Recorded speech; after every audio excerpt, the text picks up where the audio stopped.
responsabilidade muito grande estar aqui hoje à noite. Levante suas mãos, não desconsiderando as oportunidades, mas considerando muito mais, amado, a responsabilidade de falar aquilo que Deus quer que eu fale. Às vezes nós precisamos considerar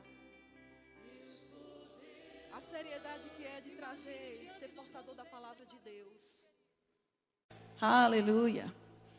Glória a Deus. Amém. Abra sua Bíblia lá em Isaías, capítulo 60.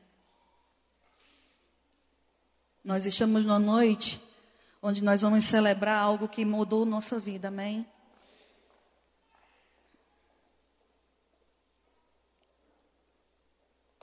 Aleluia.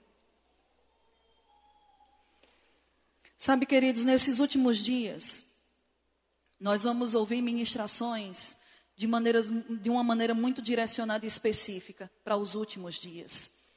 Talvez você vá começar a ouvir coisas que talvez você ache chocante. Talvez você ache direto demais. Mas nós não estamos vivendo mais qualquer dia. Nós não estamos mais dentro de qualquer tempo. Nós estamos vivendo os últimos dias. E a Bíblia sempre tem menção sobre muitas coisas que aconteceriam nos últimos dias. Então não tem como nós vivermos os últimos dias falando as mesmas coisas do passado. Eu sei que muitas coisas elas vão vir à tona, mas nós estamos vivendo um tempo onde a igreja do Senhor ela precisa ser adornada.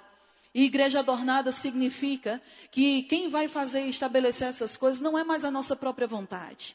Mas é a vontade da palavra e do Espírito guiando e dirigindo cada procedimento e motivação que existe dentro de nós. Amém?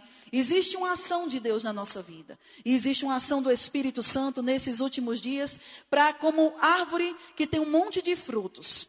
Aqueles frutos, existem muitas vezes frutos que estão tão maduros, que já passaram o tempo de serem colhidos e eles apodrecem no galho. E sabe, queridos, fruto que apodrece no galho está tomando o lugar de outra coisa que foi estabelecida para crescer naquele lugar e ficar estabelecido. E muitas vezes nós precisamos chegar no tronco daquelas árvores e balançar elas. Para que aqueles frutos podres ou maduros demais que já passaram do tempo, eles caiam. E deem vez para o novo do Senhor. Amém?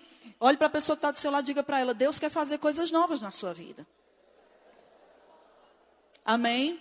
Existe uma palavra, quando Jesus ele sai do Rio Jordão, logo após ele ser batizado nas águas, e depois de ele ter recebido o Espírito sobre ele, diz que existe uma passagem lá, que ele achou uma passagem no livro do profeta Isaías, que diz que o Espírito do Senhor Deus está sobre mim, e que ele tinha me ungido para pregar boas novas aos quebrantados. E ele fala sobre um monte de coisas que a ação do Espírito iria fazer através da vida dele.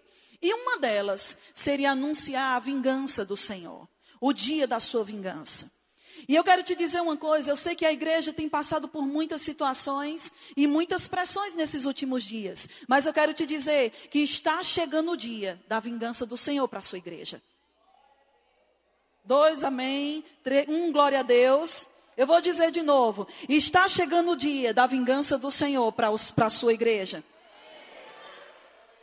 Eu creio que você vai aumentar o seu amém depois que você tiver mais entendimento sobre isso, mas você abriu lá em Isaías 60, diz assim, versículo 1, dispõe-te, resplandece. 2 verbos aqui, se dispor e resplandecer.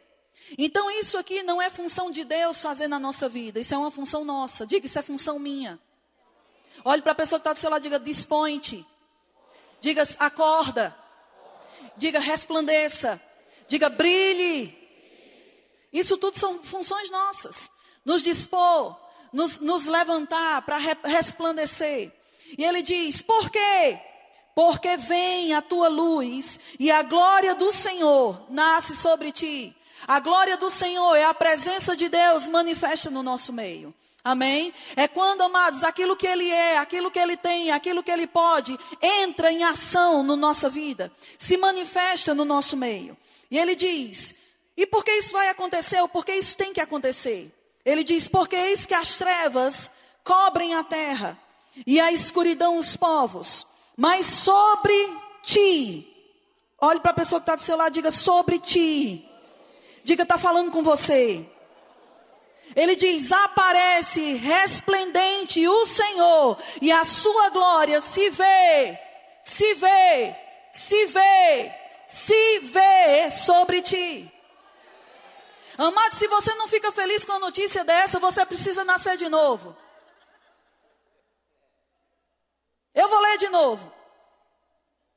Porque eis que as trevas cobrem a terra, e a escuridão os povos, mas nós não estamos no meio deles. Não vai acontecer, por quê? Porque a glória do Senhor aparece resplandecente sobre nós.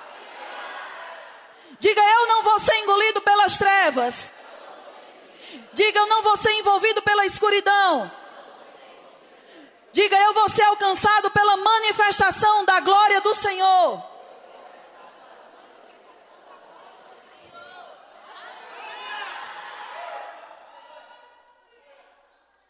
Amado, crente que anda perdido no meio da escuridão é porque não sabe a realidade do que existe dentro dele para fazer a diferença. Nós não somos chamados para ficarmos envolvidos na escuridão nem nas trevas.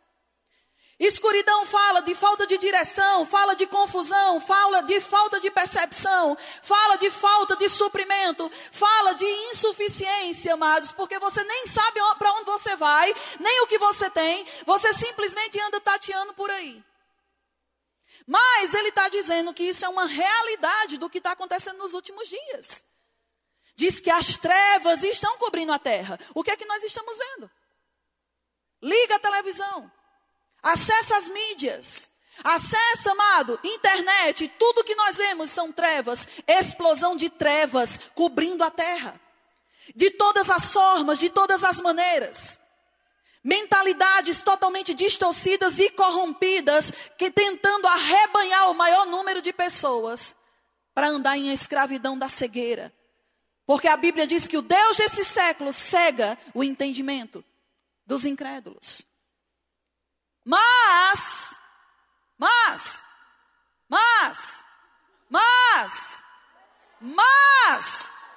amado, se você não avivar hoje, eu vou aí, vou meter esse microfone na sua cabeça. Mas, nós não devemos e nem precisamos fazer parte desse grupo, porque nós temos a luz dentro de nós. Nós precisamos ligar o botão que acende a luz, amado. Nós precisamos acender a luz. Ele diz, dispõe-te. Ele diz, tome uma posição, resplandeça, tome posição de novo. Não é você bestando, andando por aí, desligado, que vai acontecer isso. Não é você simplesmente sentado na cadeira dizendo, Senhor, misericórdia da minha vida, que vai acontecer isso. É a consciência daquilo que nós somos. E de quem está dentro de nós. E de por que Ele está dentro de nós. Ele foi colocado dentro de nós para acender a luz que estava dentro de nós, amados, em escuridão. E existem pessoas que dizem que elas têm uma mentalidade de dizer assim, eu não posso simplesmente me comportar de alguma forma porque eu sou humilde. Não, amados, humildade é andar na realidade daquilo que Ele chamou você para ser. Ele diz, não pega uma candeia e coloca debaixo da cama, mas a candeia se coloca em cima do velador, porque quem passa tem que ver que ele está brilhando. Amado, sai debaixo da cama, saia da escuridão, saia do esconderijo e comece a se amostrar. Nós temos uma expressão no Nordeste que diz que quando uma pessoa, ela às vezes se arruma demais, ou ela tem um monte de coisa, ela começa a trazer um monte de coisa, ela faz questão de passar na frente dos outros para mostrar o que tem. E a gente tem uma expressão que a gente diz, fulano é tão amostrado. Ou seja, exibido. Mas sabia que Deus chamou a gente para ser amostrado? Olha para a pessoa que está do seu lado e diga para ela, se amostre.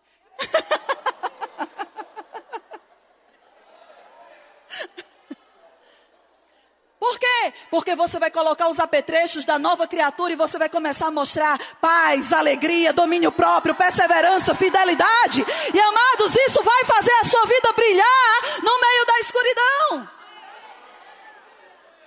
Não, eu não posso pegar e ficar mostrando essas coisas, porque senão as pessoas vão dizer que eu sou exibido. Mas o mundo precisa ver que você tem. Tem gente que fica se escondendo. Tem gente que fica com medo de mostrar o que tem. E quanto, amados, Deus nos chamou para sermos o referencial de Jesus aqui na terra. Jesus, ele não fazia coisas, amado. Simplesmente, eu sei que em alguns momentos ele diz assim, ele fazia algumas curas, mas de uma forma secreta, mas havia um propósito, porque ele tinha que se manifestar daqui a pouco e ele não podia simplesmente queimar a entrada. Entendeu? Não porque ele tinha medo, e não porque ele era tímido, mas às vezes que ele chegou e curou as pessoas e disse, ó, fica quieto, tinha um propósito. E mesmo assim, nenhuma delas foi bem sucedida, porque as pessoas que foram curadas saíram se amostrando. Porque quem recebe algo do Senhor, que tem noção do que era e do que agora é, não vai ficar de boca fechada, ele vai dizer, eu era cego, mas agora eu vejo. E você o que era?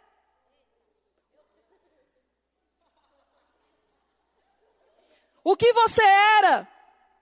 Sabe, eu não tenho nenhum testemunho de morte, de drogas, de não sei o quê. Amado, só dizer que você era perdido e agora você foi achado, já é um dos maiores testemunhos que você pode dar.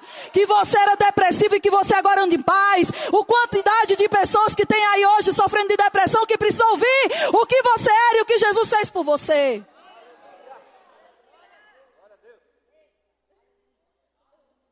Nós estamos pedindo para a glória do Senhor se manifestar na nossa vida, mas não queremos nos dispor nem resplandecer. E só vai acontecer uma coisa quando a outra acontecer. Nós precisamos tomar posições. Nós precisamos assumir, amados, um evangelho que não é apenas um evangelho do ter. E é sobre isso que eu quero falar hoje à noite. Eu estava prestando atenção desde o início da primeira música. Até o testemunho da Vaza, meu Deus do céu, Lara Bachaias. As músicas que nós cantamos.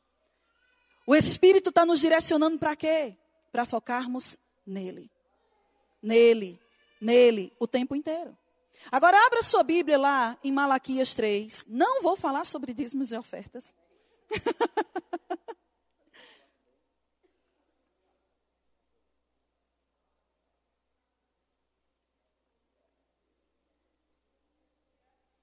Aleluia.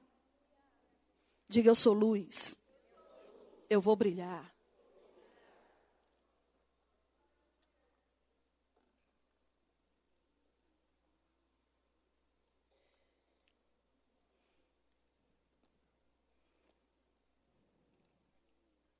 Malaquias capítulo 3.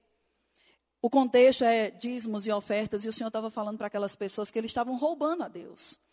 E aqui, no versículo 12, é a consequência da obediência. E ele diz assim, todas as nações vos chamarão felizes, porque vós sereis uma terra deleitosa, diz o Senhor dos Exércitos. Versículo 13, as vossas palavras foram duras para mim, diz o Senhor. Mas vós dizeis, que temos falado contra ti? Versículo 14, vocês dizem, é inútil servir a Deus. O que ganhamos quando obedecemos aos seus preceitos e ficamos nos lamentando diante do Senhor dos Exércitos? Olha só que declaração forte. Ele está dizendo, amados, ele está se referindo ao povo que ele estava tratando ali. Que ele estava ministrando e mostrando que a obediência traria a manifestação de muitas coisas boas para eles.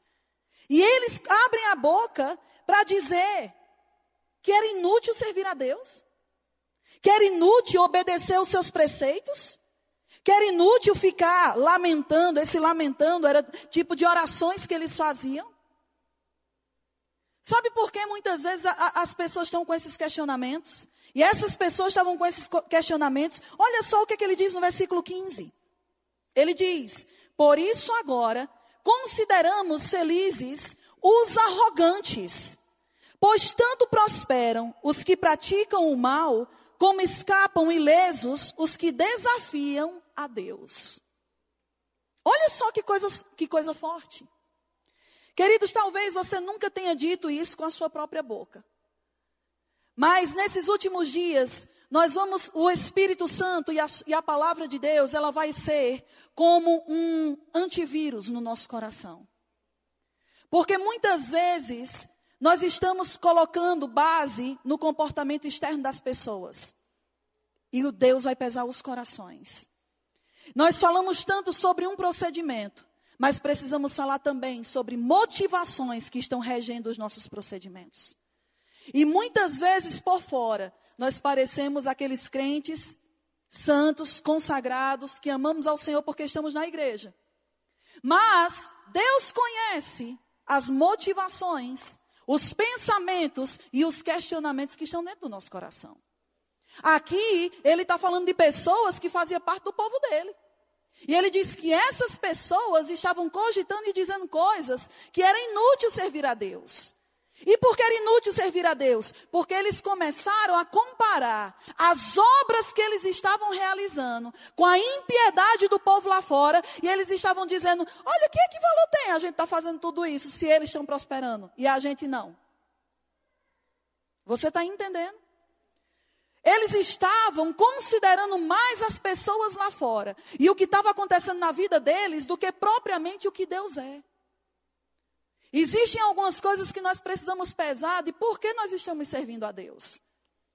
Eu sei, amados, e não quero trazer condenação sobre a sua vida, se você veio para o Senhor por causa do seu casamento falido, ou por causa de uma doença, ou por causa de uma necessidade, ou porque Deus poderia te dar um emprego. Mas deixa eu te dizer uma coisa, essa não deve ser a motivação que vai permanecer no seu coração. Pode ter sido o início da sua vinda para o Senhor. Mas, amados, não vai servir mais para você servir a Deus da maneira como Ele quer que você sirva. Porque Deus não quer que você sirva Ele pelo que Ele pode fazer por você, mas pelo que Ele é para você. Essas pessoas que estavam falando essas coisas, elas só chegaram nessa condição porque elas queriam ter. Porque eles estavam comparando a vida delas com a dos ímpios. E eles disseram o seguinte: por isso agora consideramos felizes os arrogantes, pois tanto prosperam os que praticam o mal, como escapam ilesos os que desafiam a Deus. E ele está dizendo: onde é que está a nossa prosperidade? Eu estou servindo a Deus, eu estou lhe obedecendo os preceitos, eu oro, e cadê minha prosperidade? E eles que nem andam no temor do Senhor, e nem obedecem aos princípios, e ainda são arrogantes, estão prosperando. Então é inútil. Você está aqui ainda? Talvez essa palavra não tenha saído pela sua boca. Mas muitas vezes, dentro do seu trabalho, dentro das coisas que você vive, você olha para a vida de outras pessoas e você diz: poxa, como é que um ímpio pode estar alcançando essas coisas e eu que sou filho de Deus ainda não tenho? Por que é? Ou, rapaz, como é que pode acontecer uma coisa dessa? Eu simplesmente me converti e depois que eu me converti, minha vida foi de mal a pior. Era para ser o contrário, já era para eu estar lá em cima, tendo um monte de coisa e fazendo um monte de coisa. Nós não podemos medir a prosperidade da nossa vida, amados, pelo quanto tem no nosso bolso. A prosperidade de Deus na nossa vida não é medida pela troca do carro novo todo ano. A prosperidade de Deus, amado, e a vida de Deus na nossa vida não é medida pelo tamanho de quartos que tem a sua casa, o seu apartamento, ou a promoção que você recebeu, ou qual é o seu salário. A vida de Deus é medida na nossa vida, e a prosperidade de Deus é medida na nossa vida pelo quanto de vida está fluindo em nós. O quanto as pessoas podem perceber vida fluindo de você. O quanto você era e agora é uma coisa diferente. O quanto dos seus procedimentos estão sendo parecidos com aquele que você diz servir. Porque, amados, todo o desejo do Pai é que o Filho seja parecido com Ele. Não apenas nas suas obras, mas principalmente no seu caráter. Você quer saber quanto de Deus você tem? Veja como está o seu caráter. Veja como está a sua vida. Veja como está o seu procedimento. Veja como está as suas atitudes. Veja quanto está a manifestação dos frutos do Espírito na sua vida. Porque, amados, os frutos do Espírito na sua vida é a manifestação do caráter de Deus na sua vida.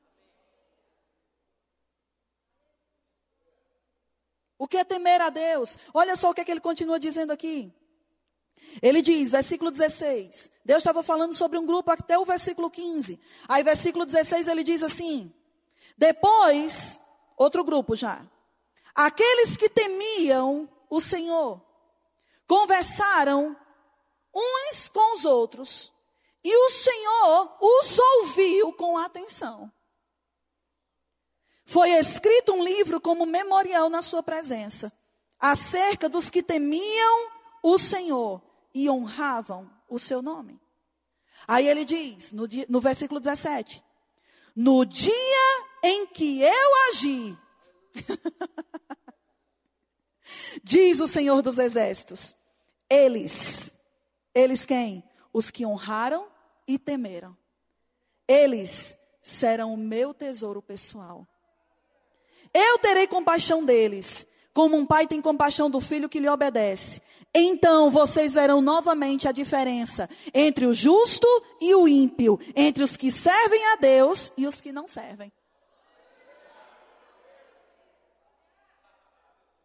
Aquele grupo lá, que estava dentro da igreja, só comparando o que eles tinham com o que os ímpios tinham, amados, eles não vão ver nada. Eles vão desejar. Eles sempre são daqueles que só desejam ter. Eles são daqueles que só estão servindo o evangelho para ter alguma coisa, para fazer alguma coisa. Mas existe um grupo que vai sair de dentro desse grupo, daqueles que perseveraram em servir o Senhor. E a Bíblia diz, aqueles que temem ao Senhor e honram ao Senhor, eles vão ser separados como um tesouro pessoal para Deus. E ele diz, no dia em que eu agi. Olhe para a pessoa que está do seu lado e diga para ela, se prepare para o dia da ação de Deus na sua vida.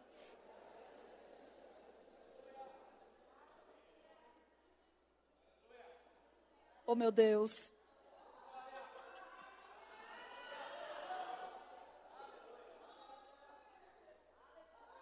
Eu acredito, amados, que existem coisas que Deus está esperando um momento específico. É como no dia que quando Jesus ele selou o plano da redenção. Eu acredito que o anjo estava lá com a espada, lá no véu do templo. Ele não podia descer a espada para cortar o véu antes, nem depois, tinha que ser no momento exato. Eu acredito, amados, que existe no coração de Deus uma pressão dele dizer assim, está chegando o dia. Está chegando um dia em que a minha glória vai cobrir a igreja que está me honrando e me temendo. E eles vão ver, não vai sentir não, eles verão outra vez a diferença daqueles que servem a Deus entre aqueles que não servem. Não, amado, você não entendeu, eu estou dizendo que eles vão ver. Não vai ser uma coisa etérea que a gente precisa simplesmente decodificar para eles perceberem que está acontecendo. Vai ser palpável, vai ser visível, vai ser transbordante, vai ser abundante, porque nada vai reter aqueles que temem ao Senhor, o que Deus vai fazer para honrar o agir dele na vida dessas pessoas. Ele diz, eis que as trevas cobrirão a terra, mas sobre os que honram e temem ao Senhor, vai brilhar a glória do Senhor. Creia mais um pouco, persevera mais um pouco, mas não por causa da coisa em si, mas porque você teme a palavra e você quer obedecer a palavra. Nós não estamos com Ele por causa do que Ele tem. Nós estamos com Ele por causa do que Ele é. No dia em que eu agi, amado, isso tem nome de vingança. No dia da vingança do Senhor, no dia em que Deus agir, o que vai acontecer? Olha só, tem mais notícias aqui. Capítulo 4, versículo 1, ele diz: pois certamente vem o dia ardente como uma fornalha. Todos os arrogantes e todos os malfeitores serão como palha. Aí ele diz: e aquele dia, aquele, está chegando, ateará fogo neles. Carboniza, Jeová. Aí diz o Senhor dos Exércitos: não sobrará raiz ou galho algum. Sabe aqueles que disseram: deixa de ser besta. Todo domingo tu está na igreja, o que foi que tu ganhou com isso?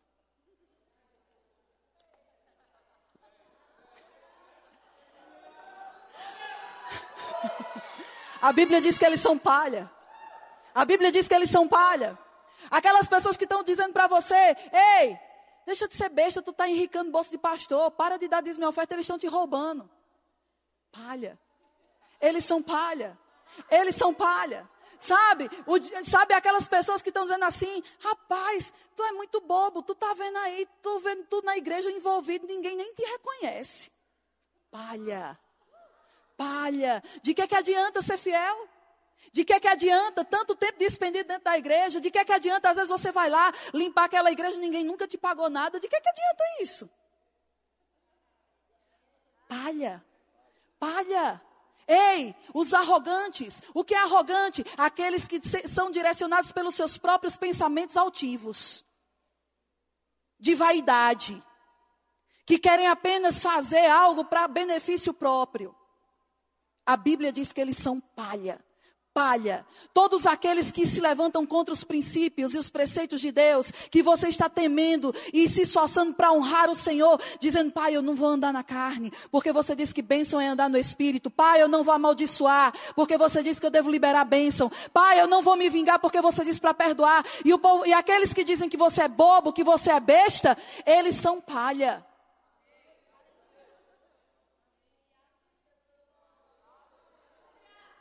Por que é palha? Porque ele diz que quando ele se levantar e quando chegar o dia da vingança, fogo só queima palha.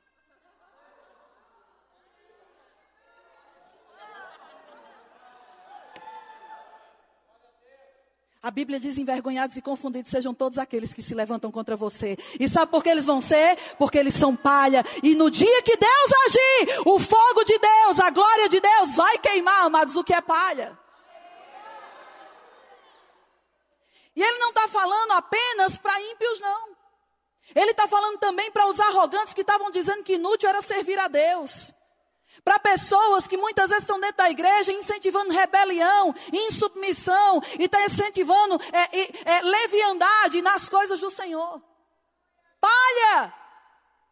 Só vai brilhar a glória do Senhor para aqueles que estão honrando e temendo o nome do Senhor.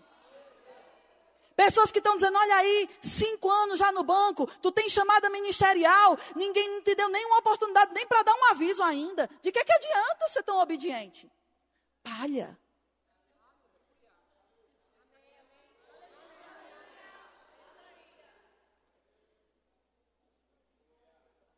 Eu dei oferta para ajudar na reforma desse prédio, quer dizer que ainda não chegou a minha colheita? Palha. Palha. É ele que vai ministrar, é ela que vai ministrar, mas nem sabe falar direito. Palha. Palha. Por que palha? Porque isso não está alinhado com o propósito nem a motivação dos princípios que regem o governo da palavra do reino de Deus, amado. Deus não olha para a sua habilidade natural, nem para quantos diplomas tem na sua parede. Deus não está olhando para o tempo que já passou, que você semeou a sua oferta. Deus está olhando a motivação do seu coração quando você faz essas coisas.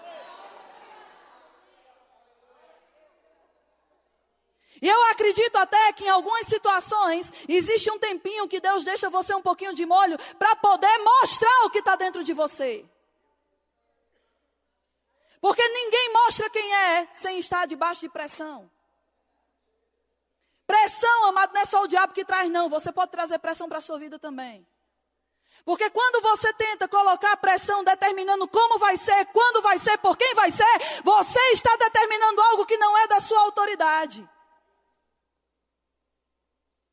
E você está se colocando na responsabilidade de buscar um meio para que aquilo aconteça. Quer saber se você está em fé ou está em incredulidade? Quem está em incredulidade sempre tem um questionamento. Quando vai ser? Como vai ser? Por quem vai ser? Quem está em fé diz, não importa de onde vem, não importa por quem vem, eu sei que está vindo, eu sei que está chegando, porque Deus honra a palavra que Ele diz.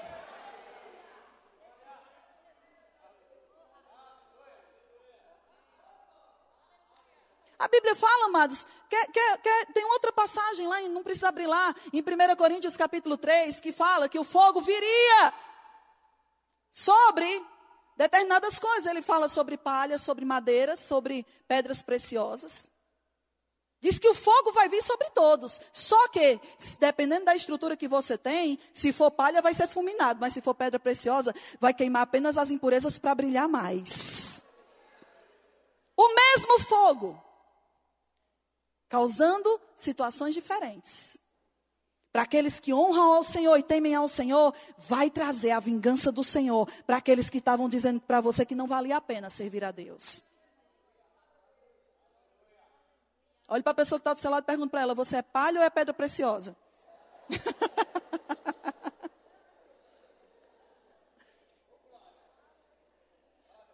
Irmã, eu pensei que ia ser uma noite que a gente ia ficar rindo no Espírito. Vai, amado, você pode ficar rindo no Espírito ouvindo essa palavra.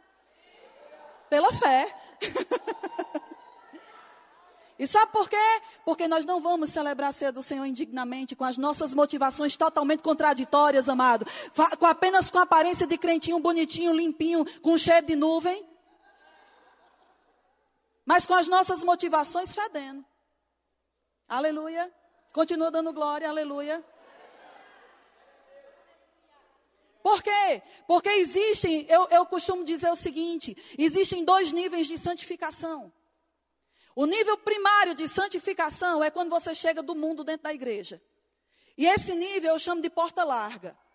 Você vem com todas as tranqueiras que você era, você entra de qualquer jeito, e você traz um acúmulo de coisas e de vícios e de pensamentos e de mentalidades. Mas você agora passou pela porta. Mesmo que a sua bagagem seja toda corrompida, você está nele agora. Só que à medida que você vai conhecendo, queridos, esse primeiro processo de santificação é o quê? É abandonar os feitos do velho homem. Se você se prostituía, não se prostitua mais. Se você se drogava, não se drogue mais. Se você adulterava, não adultere mais. São feitos. Se você roubava, mentia, não minta, não rouba mais. São as coisas, deixa eu colocar assim, dos feitos da carne. Mas as pessoas limitam o processo de santidade apenas a isso. Eu não roubo, eu não minto, eu não bebo, eu não fumo.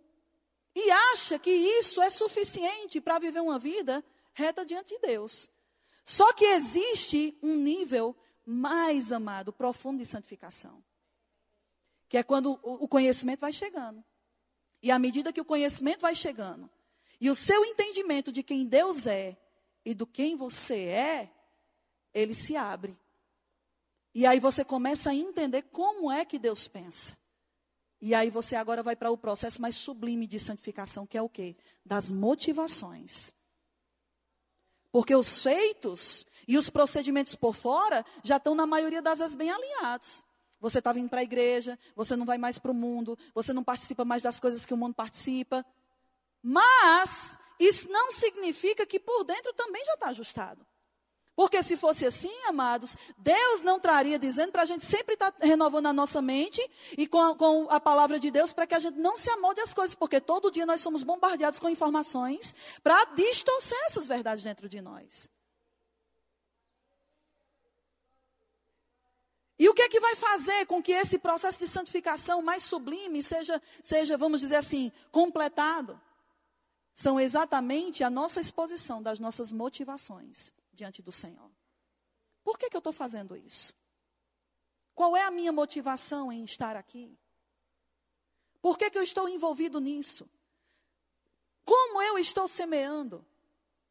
Quais são as minhas motivações quando eu estou me envolvendo, fazendo, agindo, ou interagindo com alguma coisa?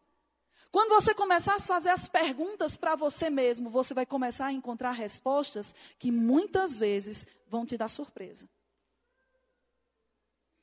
Ninguém consegue enxergar o que tem dentro num ambiente confortável. Muitas vezes vamos colocar assim, essa demora na ação de Deus sobre algo que você está crendo, vai revelar a estrutura que você tem dentro de você. Qual deve ser a estrutura que deve existir dentro de nós? A mesma que Paulo disse assim, olha gente, eu já passei por fome, já sei estar suprido, já sei ter roupa nova, já sei ter roupa velha, já sei ser perseguido, já sei estar em paz com todo mundo. Mas uma coisa eu digo, eu aprendi a viver bem em toda e qualquer situação. Eu não questiono se Deus está agindo, eu não questiono se Deus está demorando, eu não estou questionando se Deus vai agir em meu favor, porque eu sei de uma coisa, eu sei de quem eu sou, eu sei que eu estou nisso para servir a Ele, e o que vier é lucro, eu vou cumprir a minha carreira, eu não quero olhar, amados, para quem está do meu lado, para quem está acontecendo ou quem não está acontecendo, eu tenho uma carreira, eu tenho uma meta, eu tenho um objetivo e eu vou cumprir ela. Porque quando você começar, amados, a correr a sua carreira olhando para a vida dos outros, você certamente vai parar.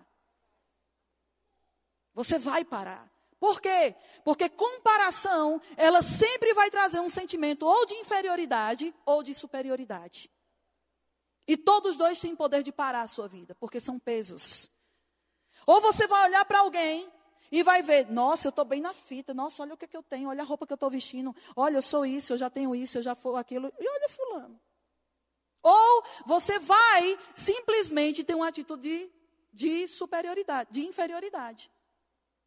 Porque o alvo da sua comparação é alguém que aos seus próprios olhos tem mais do que você, pode mais do que você, ganha mais do que você. Mas, amados, nenhuma das duas coisas são parâmetros para reger e determinar como você está por dentro.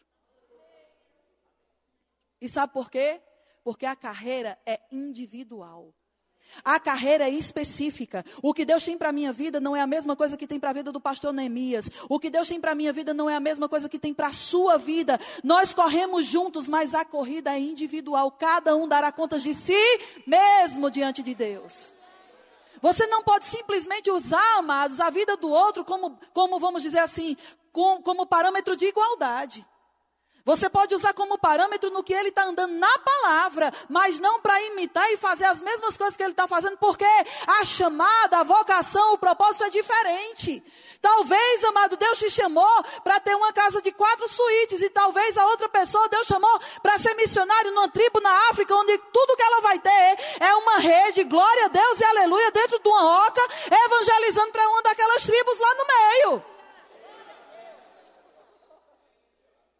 Não tem como você medir prosperidade pelo ter. Prosperidade é ser, é estar consciente de que você está fazendo o que Deus chamou você para fazer. Porque eu aprendi, não importa se eles estão prosperando, eu tenho que olhar para o meu propósito, eu tenho que olhar para a vocação de Deus na minha vida, e esse é o parâmetro de que vai me julgar por dentro para saber se eu estou andando certo ou não.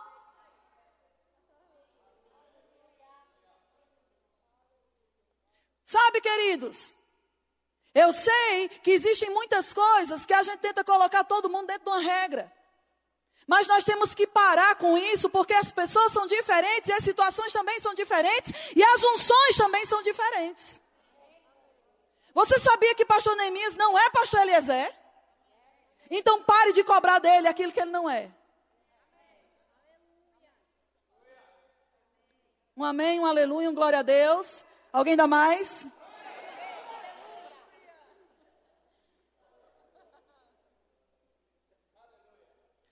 Você sabia que Vavá não é Beto? Olha só como eles são iguais e parecidos. A cor, a altura, os cabelos, os olhos. Por que que nós estamos cobrando dos outros aquilo que Deus não está cobrando, amado? Por que que nós estamos estabelecendo parâmetros sobre a vida de outras pessoas e sobre a nossa própria vida, que não tem nada a ver com o que Deus tem para você e para os outros? Me chamou, agora vai ter que aguentar. Mas nós vamos julgar as nossas motivações por dentro. Nós vamos tomar posições para saber se nós estamos sendo palha ou pedra preciosa que está em processo de lapidação. Por quê? Porque a palavra dos últimos dias, amado, é palavra de ajuste. É palavra de conserto. É palavra para abalar os frutos que não eram mais para estar grudados nos seus galhos. Que já era para ter alimentado outras pessoas e você está segurando isso na sua vida. Tem coisas que já era para você ter feito e você não fez. E muitas vezes as nossas ações estão dependendo de outras pessoas. Às vezes Deus está falando com você para fazer algo, aí você está olhando para uma pessoa espiritual e fez, não, se for de Deus mesmo, fulano vai fazer. Senhor, se você mesmo estiver falando comigo para eu fazer isso aqui, fala para o pastor me chamar. Ridículo. Você acha que pastor, amado, é o quê? Pelo amor de Deus. Porque eu acho que tem pessoas que pensam que ministro tem um monte de botão, pitoca aqui dentro, que ele aciona um monte de coisa que funciona tudo ao mesmo tempo. Aí você tem que ser profeta, apóstolo, é o sexto dom ministerial, que ainda não está revelado. Que sabe o que todo mundo pensa, que sabe o que todo mundo quer, que sabe tudo que todo mundo... Deus me livre. Isso é um jugo desgraçado, meu amigo. Ai, sai de mim. Aí diz, não estava guiada não, porque se tivesse guiada tinha me chamado. Não estava guiada não, porque se tivesse me guiada tinha liberado uma palavra, porque eu cheguei aqui dizendo, Senhor, fala hoje comigo, Senhor. Deus está falando.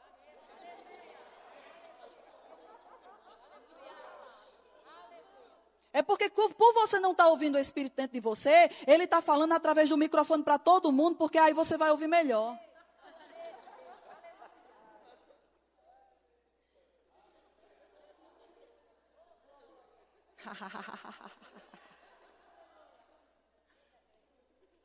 Olha para a pessoa que está do seu lado e pergunta, você é palha ou você é pedra preciosa?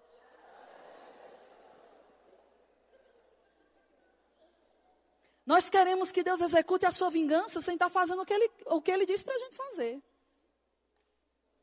Sabe, queridos, quando eu comecei no ministério, tinha uma pressão muito violenta sobre a minha vida, porque eu fui o primeiro produto nacional do Ministério Verbo da Vida, mulher. Tinha as outras mulheres, mas eram as internacionais, né? Era Mama Jen, vindo tudo de lá de fora. Aí imagina a pressão que era. Primeira mulher, ministra, no Ministério Verbo da Vida. Você acha que eu nunca ouvi, que pessoas que chegaram para mim e disseram, olha, você tem que ter cuidado, porque agora você é ministra, você tem que se vestir assim. Você tem que falar assim. Olha, você vê como é que Jen fala, você vê como é que a Alexandra fala, você vê como a Alexandra se veste. Eu sei que a maioria das pessoas assim não conhece essa pessoa que eu estou falando, mas ela é uma americana, mas naquela época, ela vestia vestido balonê, com meia branca.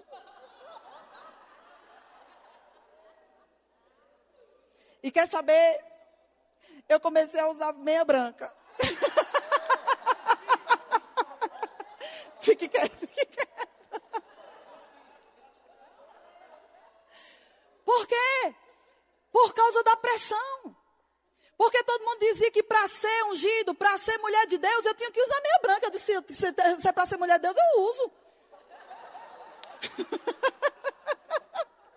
Meu irmão, não imagina essa cena.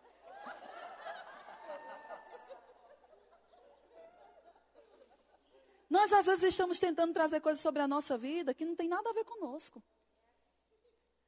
No outro brilha, mas em você apaga. Quando você usa algo que é do outro, em você não realça, amado. Apaga. Só vai brilhar em você o que é feito sob medida para você.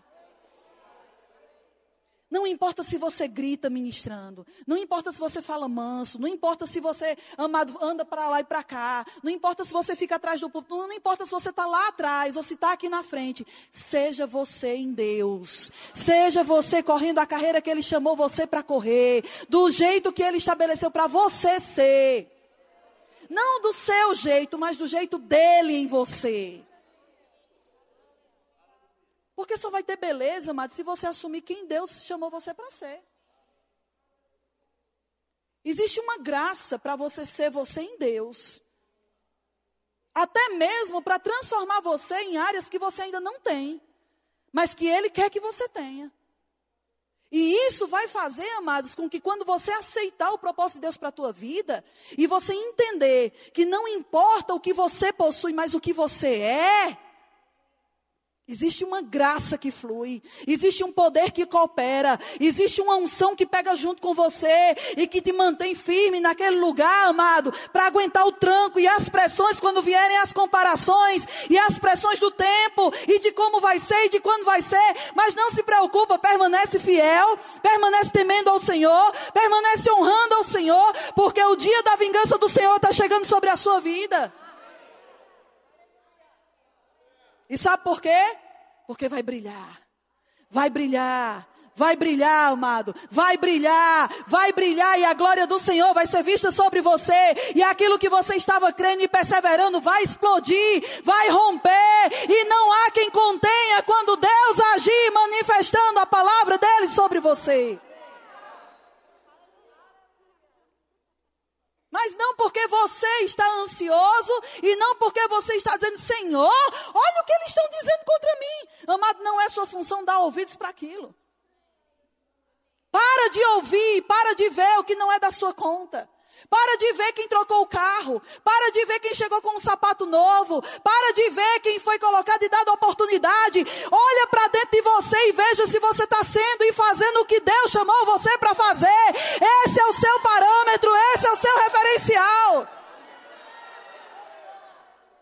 É isso que vai determinar a bênção do Senhor sobre a sua vida. Não é o que os outros fazem, é a consciência do que Deus é em você e por você. Quando você entender, amados, o caráter de Deus, e você temer o que Deus falou para você ser e fazer,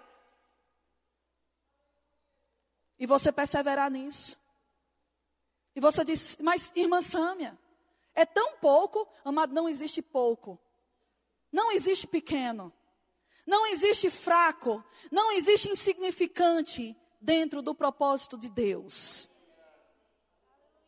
Deixa eu te dizer uma coisa. Muitas vezes as pessoas se cobram ou se acham pequenas e insignificantes dentro da igreja porque elas não têm uma função de ministério. Porque elas não estão numa parte aparente da funcionalidade da igreja. Porque elas não têm um microfone na mão. E quem foi que disse que para isso, diante dos olhos de Deus, isso é grande?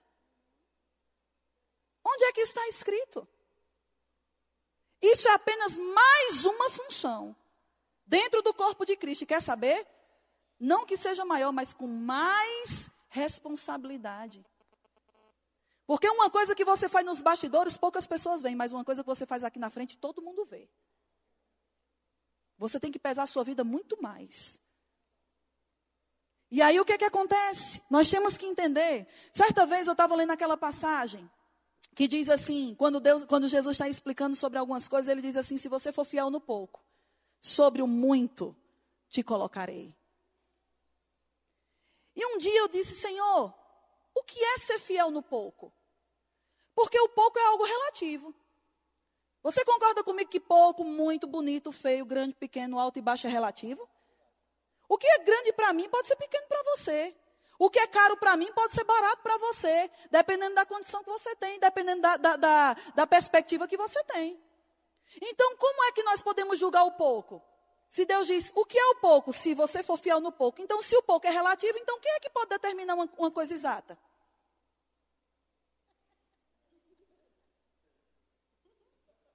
Aleluia. Não quebrei. E sabe o que foi que Deus falou?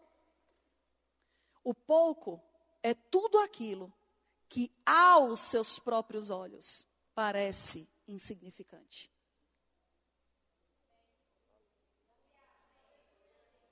Eu vou dizer de novo. O que é o pouco? O que é ser fiel no pouco? É ser fiel naquilo que não é pequeno para Deus. É aos seus próprios olhos parece insignificante. Sem valor, sem importância. Por exemplo, botar água aqui. Você é chamado só para botar água. Nossa, isso é tão insignificante. Eu queria fazer uma coisa maior para ter um galardão maior. Galardão não é medido pelo trabalho, é medido pela fidelidade com que você faz aquilo que você é chamado. Ai da pessoa que está encarregada de botar... Ai dos ministros se não fosse a pessoa encarregada de botar água.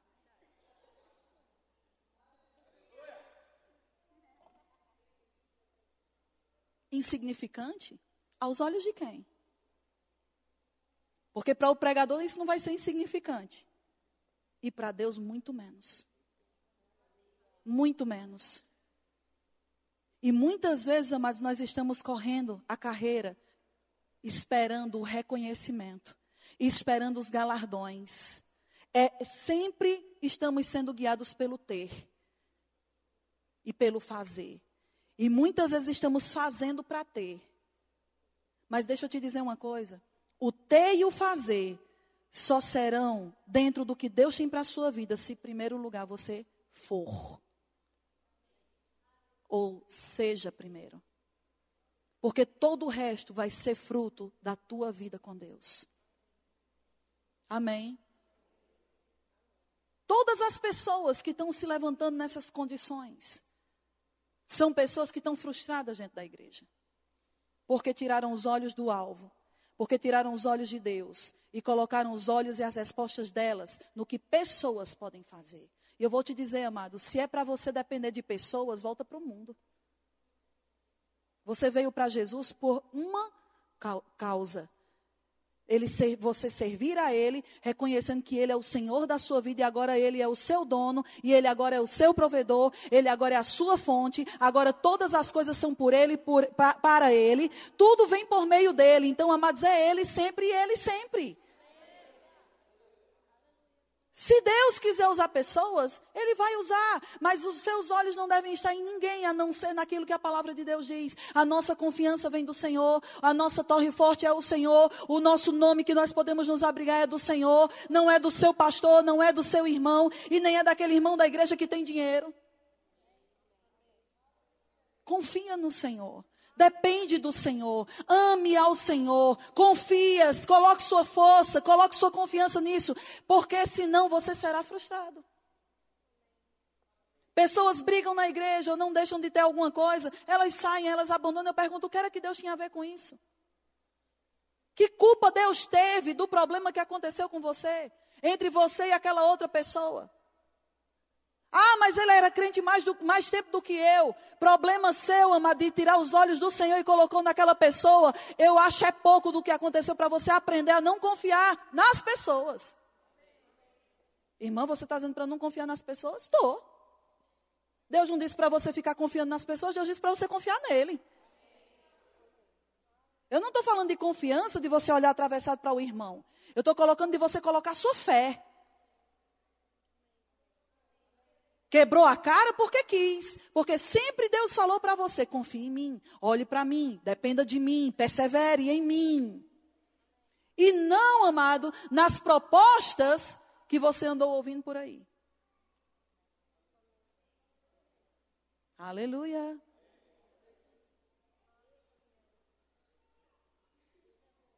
Deus está passando um antivírus hoje.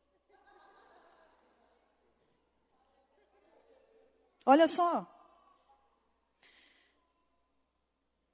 Capítulo 4 de Malaquias, continuando. Versículo 2. Vamos ver o versículo 1 de novo. Pois certamente vem o dia, ardente como uma fornalha. Todos os arrogantes e todos os malfeitores serão como palha. E aquele dia que está chegando, olhe para a pessoa que está do seu lado e diga para ela, está chegando. Diga, está chegando. Diga, persevera, porque está chegando. Ateará fogo neles, diz o Senhor dos Exércitos, e não sobrará raiz ou galho algum. Mas, olhe para a pessoa também que está do seu lado, diga para ela, mas. Diga de novo, mas. Para vocês que reverenciam o meu nome, tem alguém aqui assim? O sol da justiça se levantará, trazendo cura, trazendo suprimento, trazendo ampla suficiência em cada área da sua vida, nas suas asas. E por causa disso, vocês sairão e saltarão como bezerros soltos no curral. Sônia, não entendi a última parte, vou te explicar. Como é correr como um bezerro solto no curral? Vou te explicar agora. Eu não, eu vou chamar os meninos para... Olha só, meu pai tinha fazenda. E de manhã cedo, depois que ordenhavam as vacas, amado, se abria a porteira para liberar eles para um pasto verde enorme que tinha na frente. Imagina, eles ficavam trancados ali dentro do curral, eles ficavam aguardando aquele momento de serem soltos.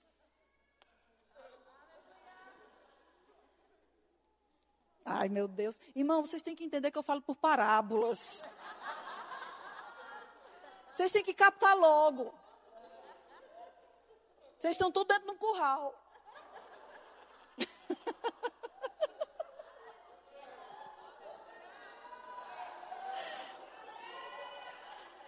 Você está naquela área limitada. O povo dizendo, seu besta, seu fraco, você devia se vingar, você devia chegar e dar um chute na canela dele porque ele chutou sua canela. Sendo intimidado, sendo chacoteado, zombado. E você parece que está no time dos perdedores. Parece. Mas está chegando. Está chegando o dia. Está chegando um dia em que Ele se levantará, amados, trazendo o quê? Cura nas suas asas, ampla suficiência. E por causa disso, vocês serão como bezerro solto. Ou seja, estava tudo preso, intimidado, zombado. E sabe, amados, aqueles bezerrinhos eram os primeiros. Criança é criança, né? Bezerro é o filho da vaca, viu? Para quem não sabe.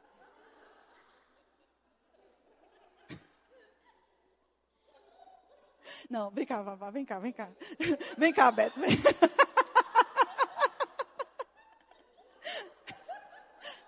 O bezerrinho. Olha os dois bezerrinhos. Bem juntinho. Isso. Quem? Cadê? Franklin. Chegue.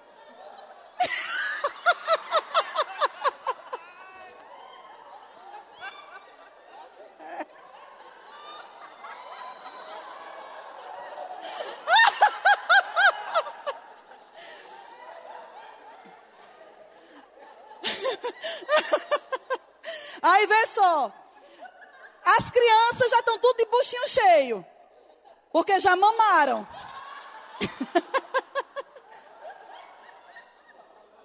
As mamães vaquinhas estão se ajeitando lá, mas as crianças, os bezerros, estão tudo na porteira. Aí um fica dando marrada no outro, dizendo, não, quem vai sair primeiro sou eu. Quem vai sair primeiro sou eu. Não, sou eu. Um querendo tomar a frente do outro. Vai. Não, ainda não. A porteira está fechada.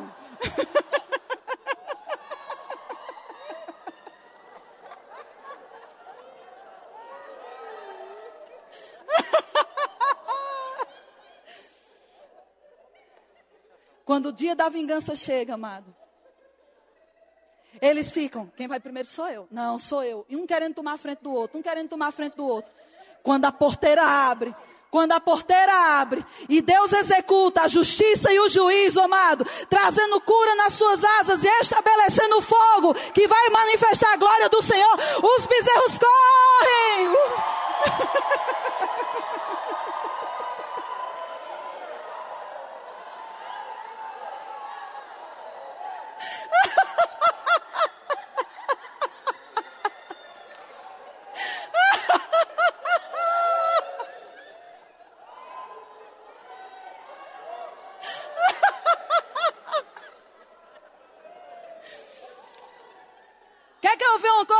Eu estou olhando, amados, para um recinto cheio de bezerro novo, que vai sair correndo, se regozijando, aleluia, aleluia.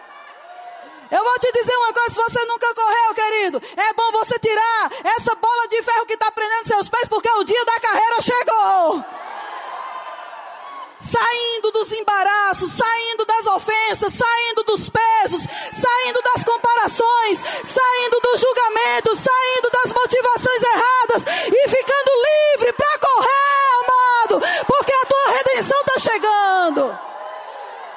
Aleluia! Pessoas que estão envolvidas com questionamentos e comparações, amado, está com cabresto.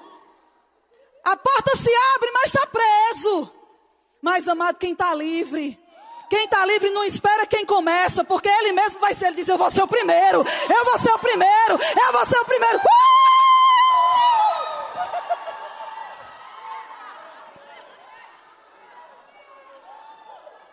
Aleluia! O povo fica dentro da igreja, ai meu Deus, mas ninguém está se levantando para profetizar. Seja o primeiro, você é livre.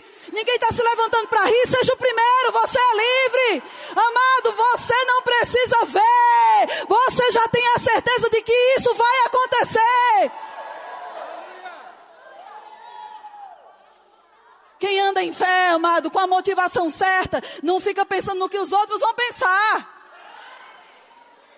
Por quê? Porque ele está consciente da carreira dele. Ele está consciente do que Deus chamou ele para fazer. Se os outros não estão fazendo, o problema deles é, eu vou fazer a minha parte. Sabe, amado, chegou o tempo da gente parar de ser tão normal assim.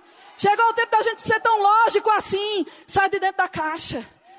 Saia de dentro do curral. Saia de dentro do curral, porque a glória do Senhor vem sobre ti. Amados, Deus só derrama poder naqueles que são inspirados por Ele.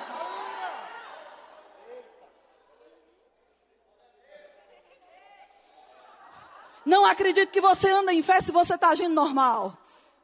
Não acredite que você está andando em fé, amado, se na sua boca não tem um sorriso saindo de confiança. Deixa eu te dizer uma coisa, amados, palavras medem sua fé, mas a alegria medem a confiança que você tem no Senhor. O Senhor falou isso para mim. Ele disse, porque muitas vezes nós dizemos que estamos em fé e declaramos a palavra da fé. Nós estamos sempre declarando o que Deus é, mas com a cara fechada. Isso não é confiança. Porque muitas vezes nós fazemos declarações da palavra nervosos, com medo. Ai, Senhor, ai, Pai, eu creio que não vai faltar. O seu sentimento determina se realmente você confia. Porque palavras podem ser o termômetro da tua fé, mas sorriso é o termômetro da tua confiança. E quando você declara, eu sou, eu posso, eu tenho, com um sorriso nos lábios, você não tem dúvida que aquele que se levantou para se te vingar, ele é o teu juiz, ele é a tua fonte, ele é a tua provisão, ele é aquilo que vai fazer a diferença na sua vida. É ele. Quando você confiar em Deus, querido, quando você estiver com os olhos no Senhor, a sua atitude por dentro vai ser diferente. Se pessoas fizerem por você, ótimo. Se pessoas não fizerem, ótimo também. Porque se pessoas não fizerem, é porque você sabe que é totalmente o trabalho de Deus na sua vida.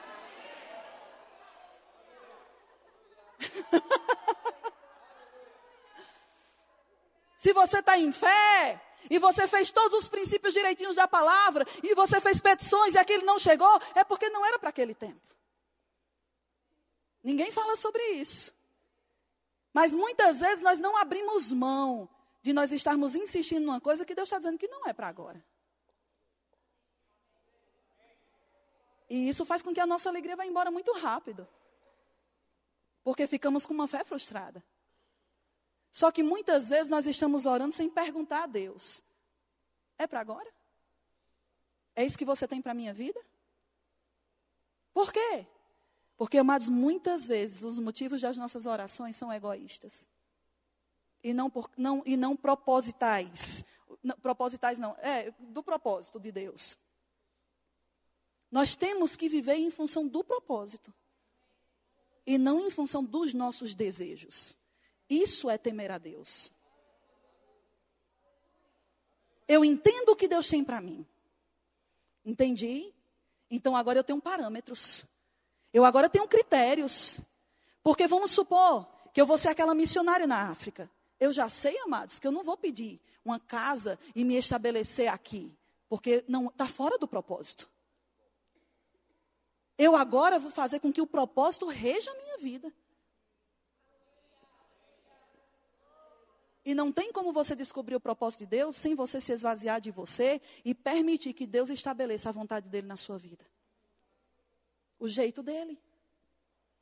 Amados, Deus mudou a minha vida completamente. Eu era uma coisa antes de nascer de novo. Eu sou outra coisa bem diferente. Eu era muito tímida, eu tinha muito medo. Eu já falei isso várias vezes. E, amados, eu entendi qual era o propósito de Deus para a minha vida. E sabe o que foi que ele disse? A primeira coisa foi tratamento de choque. Eu chamei você para pregar a palavra. E quando ele disse, eu chamei você para pregar a palavra, um dos meus maiores medos era de gente. Como era que eu ia pregar a palavra para aquilo que era o alvo do meu medo? Muitas vezes aquilo que você está tendo medo é exatamente aquilo que Deus vai levantar você para você ser a vingança e o juízo de Deus nessa terra. Para você mostrar que se aconteceu com você, pode acontecer com qualquer outra pessoa que está na mesma condição. Se aconteceu com você, se aconteceu com você, e se aconteceu com você, você tem condição de mostrar para os outros que elas também podem acontecer com elas.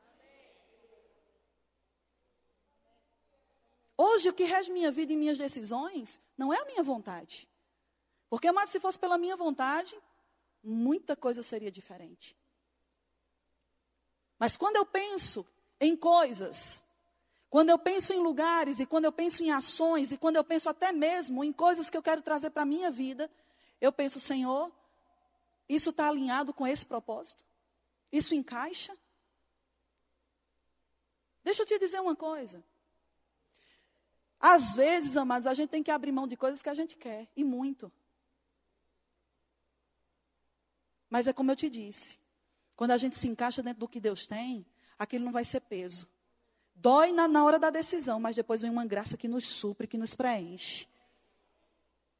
Eu gostaria de fazer parte de algumas coisas do dia a dia de uma pessoa normal. Mas não foi para isso que Deus me chamou. Eu creio que pode chegar um tempo em que eu vou ficar mais tempo sem estar tão agitada, de um lado para o outro. Mas, enquanto esse tempo não chega, eu não vou reclamar. Porque eu sei que tem uma graça. Nós temos que aprender a viver bem. Nós temos que aprender a viver bem. A viver com contentamento, a viver, mas com paz por dentro. Sem tanta cobrança, sem tanta pressão. Porque muitas vezes quem está colocando a pressão não é o diabo. Somos nós mesmos quando olhamos para os outros e vemos o que eles têm e nós não temos. Mas será que o que eles têm é para você? Talvez o que você tenha seja para eles. E você não considerou isso. Que você acha tão pouco, mas é apenas aos seus próprios olhos, porque diante de Deus aquilo é grandioso.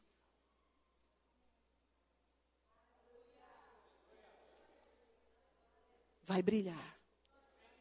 Vai brilhar. Eu vou encerrar com isso, nós temos a ceia. A Bíblia fala. Cadê? Eu quero que você abra lá. Provérbios capítulo 23. Eu quero encerrar com esses 2 versículos. Provérbios capítulo 23.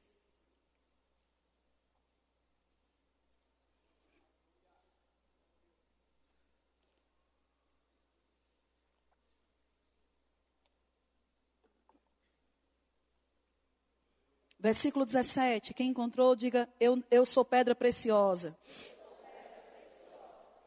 Diz assim, Provérbios 23, 17 diz: não tenha o teu coração inveja dos pecadores. Antes, no temor do Senhor, perseverarás. Quanto tempo? Todo dia. Todo dia. Temer a Deus, honrar a Deus, respeitar a Deus acima de tudo, até mesmo de você mesmo. Amém? Agora veja lá, Provérbios 22, volta uma página.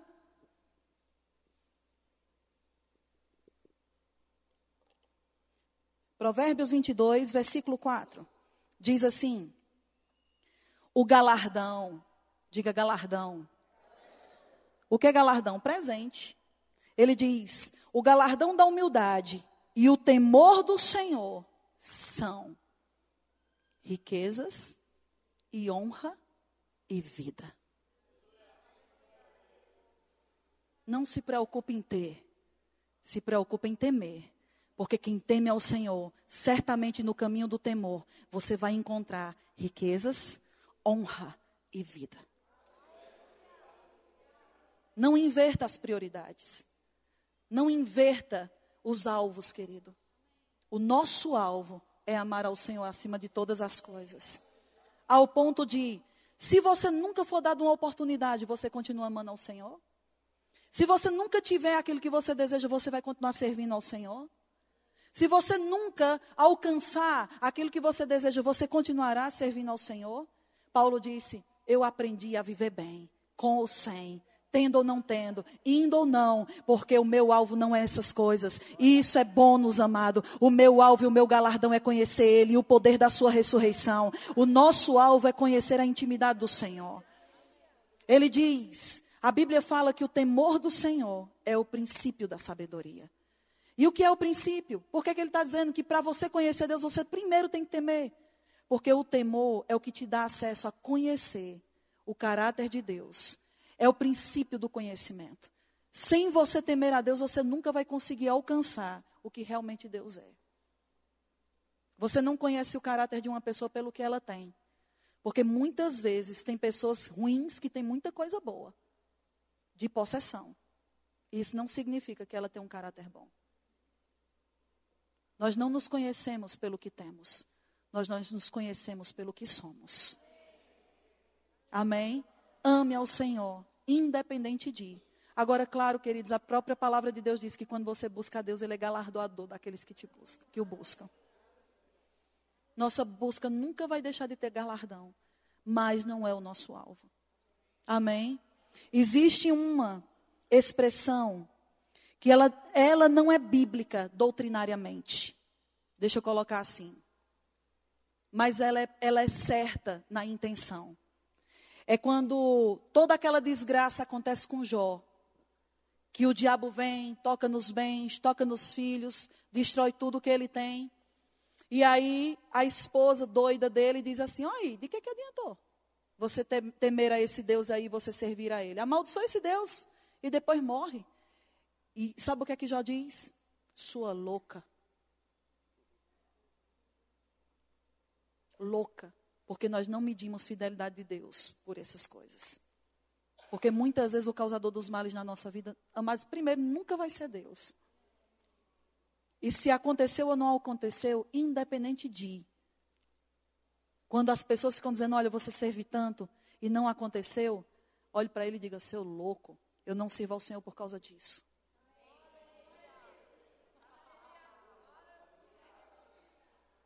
Ele diz, eu recebi o bem, eu não receberia também o mal? Não é bíblico, não é doutrinariamente certo essa declaração, porque Deus não tem mal para dar nenhum. Tiago diz, toda boa dádiva e todo dom perfeito vem de Deus. Deus só tem coisa boa. Mas no entendimento de Jó, em outras palavras, sabe o que era que Jó estava dizendo? Eu amo a Deus, recebendo coisa boa, coisa ruim, morrendo, vivendo, tendo bens, tendo famílias, tendo gados ou qualquer outra coisa. O meu objetivo de estar nele é Ele.